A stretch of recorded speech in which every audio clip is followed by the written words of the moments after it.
Let's make history. Bensonhurst gets his name from the Benson family, which was a family of farmers in the 1700s, and the British used their farms in preparation for the American Revolutionary War. The area didn't even have its own individual identity until the 1890s. It was simply a part of the town of New Utrecht. In the late 1800s, a real estate developer named James Lynch bought the land from the Bensons in hopes of making what he called the perfect suburb. And he gave it this long, elaborate name. Bensonhurst's original name was actually Bensonhurst by the Sea.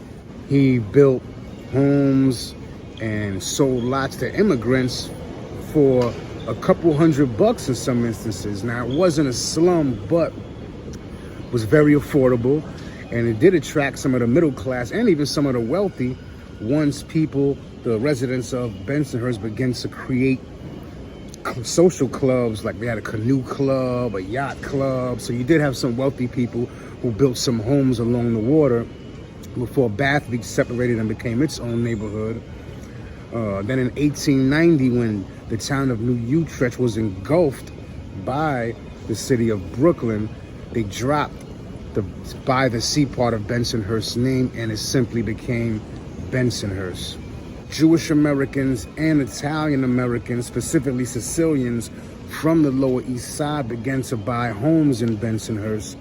The Lower East Side was becoming super congested and rat infested. No disrespect to that neighborhood, but that was the reality. And actually, Fred Trump, President Trump's father, he even had a housing complex which had over 1,000 apartments for families. In the early 1900s, the NYC subway was open to the public.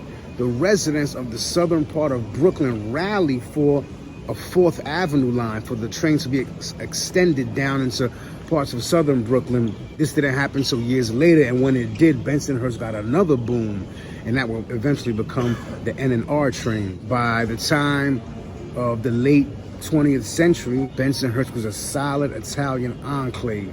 I'm talking 80 to 90% Italian, and I've always had a love-hate relationship with Bensonhurst because on the one hand, one of my favorite sitcoms of all time that I grew up watching was The Honeymooners with Jackie Gleason, living in Bensonhurst.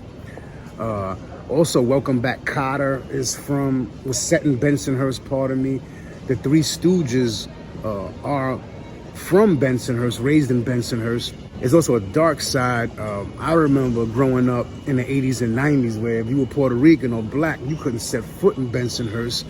A couple of times made the news where some black guys going to Bensonhurst to see a girl or go look at a used car or something and wind up getting killed trying to get out of there, unfortunately.